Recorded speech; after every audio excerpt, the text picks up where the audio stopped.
Assalamualaikum warahmatullahi wabarakatuh. Perkenalkan, saya Sanudin dari kelas MJ 402. Saya akan mempresentasikan tugas mata kuliah Manajemen Perbankan terkait analisa permasalahan atau problem solving. Yang saya angkat atau yang saya pilih adalah kasus perbankan, kasus raibnya deposito 110 miliar, nasabah menduga ada pemufakatan jahat di BNI. Yang diminta adalah analisa permasalahan atau problem solving, opini, serta solusi. Yang pertama yang dilakukan adalah identifikasi masalah dari judul raibnya deposito nasabah 110 miliar akibat dugaan pemalsuan biliet deposito di BNI Makassar. Latar belakang masalah ini sendiri yaitu kasus ini berawal dari beberapa nasabah PT Bank Negara Indonesia atau BNI cabang Makassar melaporkan kehilangan dana deposito yang nilainya mencapai 110 miliar. Setelah dilakukan investigasi, diketahui bahwa terdapat dugaan pemalsuan 9 biliet deposito yang tidak tercatat dalam sistem perbankan resmi BNI.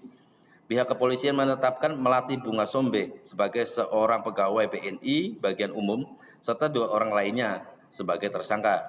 Namun salah satu nasabah, Andi Idris Magabarani, yang kehilangan dana deposito sebesar 45 miliar. Diduga bahwa tindakan tersebut tidak mungkin dilakukan oleh seorang diri dan terdapat indikasi pemufakatan jahat yang melibatkan pihak internal bank. Fakta-fakta yang ditemukan dari kasus tersebut yaitu nilai kerugian sebesar 110 miliar, jumlah deposito yang dipalsukan yaitu sebanyak 9 biliet deposito, lokasi kejadian di BNI cabang Makassar, pelaku yang ditetapkan tersangka yaitu Melati Bunga Sombe dan 2 orang lainnya. Jabatan tersangka utama yaitu sebagai pegawai umum. Korban utama yang diketahui yaitu Andi Idris Magabarani, nilai deposito korban yaitu sebesar 45 miliar, temuan bank yaitu deposito tidak tercatat dalam sistem. Dugaan korban adanya pemufakatan jahat atau kondisi internal. Dampak utamanya yaitu kerugian finansial dan menurunnya kepercayaan masyarakat. Permasalahan utamanya yaitu terjadi pemalsuan dokumen deposito yang menyebabkan hilangnya dana nasabah hingga 110 miliar dan permasalahan pendukung lainnya adalah lemahnya pengendalian internal bank, tidak efektifnya sistem verifikasi deposito, kurangnya pengawasan terhadap pegawai, dugaan terlibat lebih dari satu pihak, kegagalan deteksi dini dari transaksi yang tidak sah, serta menurunnya tingkat kepercayaan nasabah terhadap bank. Analisa ini juga dilakukan menggunakan 5W, yaitu W pertama adalah mengapa dana deposito hilang. Ditemukan bahwa karena terdapat biliet deposito palsu yang tidak tercatat dalam sistem bank. W yang kedua yaitu mengapa biliet deposito palsu dapat beredar, yaitu karena terdapat penyalahgunaan prosedur administrasi dan dokumen perbankan. Berikutnya, mengapa penyalahgunaan prosedur terjadi karena pengawasan internal terhadap dokumen deposito tidak berjalan optimal. Yang keempat yaitu mengapa pengawasan internal lemah. Ditemukan bahwa karena adanya kemungkinan celah pengendalian internal, kurangnya pemisah tugas.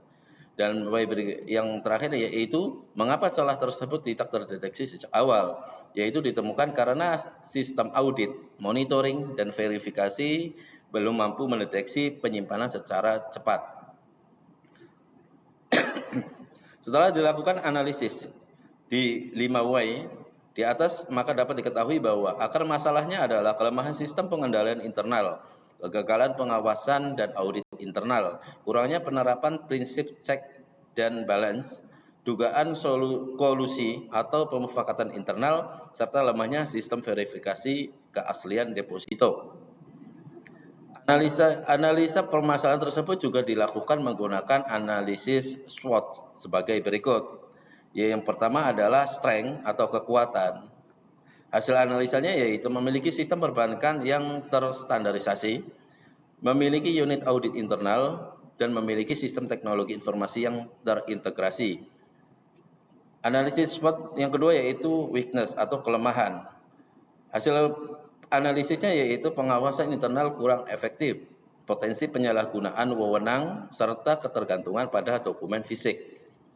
Berikutnya yaitu opportunity atau peluang. Ditemukan bahwa digitalisasi deposito penguatan sistem keamanan perbankan, serta peningkatan transparansi kepada nasabah. Analisa SWOT yang terakhir yaitu threat atau ancaman. Hasil analisanya yaitu hilangnya kepercayaan masyarakat, risiko gugatan hukum, kerugian reputasi perusahaan, serta potensi penarikan dana besar-besaran oleh masyarakat. Dampak dari permasalahan tersebut adalah yang pertama yaitu dampak finansial, yang kedua adalah dampak operasional. Dari dampak finansial yaitu bagi nasabah, kehilangan dana investasi kerugian ekonomi yang besar dan ketidakpastian pengembalian dana. Bagi bank, potensi pembayaran ganti rugi, biaya litigasi dan investasi, dan penurunan pendapatan akibat berkurangnya nasabah. Dan dampak operasionalnya yaitu terganggunya aktivitas operasional cabang, peningkatan proses audit dan investigasi, peninjauan ulang seluruh prosedur deposito. Dampak reputasi yaitu menurunnya citra bank, berkurangnya kepercayaan publik, serta potensi kehilangan nasabah baru. Serta dampak hukum, proses pidana terhadap pelaku, gugatan berdata dari nasabah, serta diberikan sanksi apabila ditemukan kelalaian. Solusinya yaitu, adapun solusi yang terbaik untuk kasus tersebut adalah solusi jangka pendek, investigasi menyeluruh terhadap seluruh pihak yang terlibat, pemulihan hak nasabah sesuai ketentuan hukum, audit khusus terhadap seluruh produk deposito. Solusi jangka menengahnya yaitu penerapan jual authorization pada penerbitan deposito, peningkatan fungsi pengawasan cabang, rotasi pegawai pada posisi yang berisiko tinggi, dan solusi jangka panjangnya yaitu implementasi sistem e-deposito, penggunaan fraud detection sistem berbasis AI, penguatan budaya kepatuhan. Sehingga kasus dari raibnya deposito 10 miliar di BNI Makassar menunjukkan adanya kelemahan serius dalam sistem pengendalian internal dan pengawasan perbankan. Pemalsuan 9 miliar deposito yang tidak tercatat dalam sistem mengidentifikasikan adanya celah prosedur yang memungkinkan terjadinya fraud. Dugaan terlibat lebih dari satu pihak juga memperkuat indikasi adanya pemufakatan internal. Opini atau pandangan. Kasus permasalahan tersebut bukan hanya kesalahan individu, tetapi juga mencerminkan kegagalan sistem pengendalian internal. Transaksi deposito yang bernilai miliaran rupiah tersebut seharusnya melewati berbagai lapisan verifikasi, otorisasi, dan pencatatan sistem. Sehingga apabila benar terjadi pemalsuan deposito dalam jumlah besar, sangat sulit untuk mengabaikan kemungkinan adanya kelemahan pengawasan atau keterlibatan pihak lain.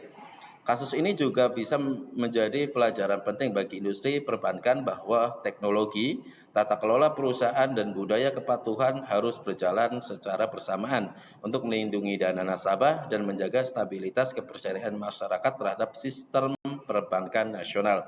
Sekian presentasi dari saya. Terima kasih. Wassalamualaikum warahmatullahi wabarakatuh.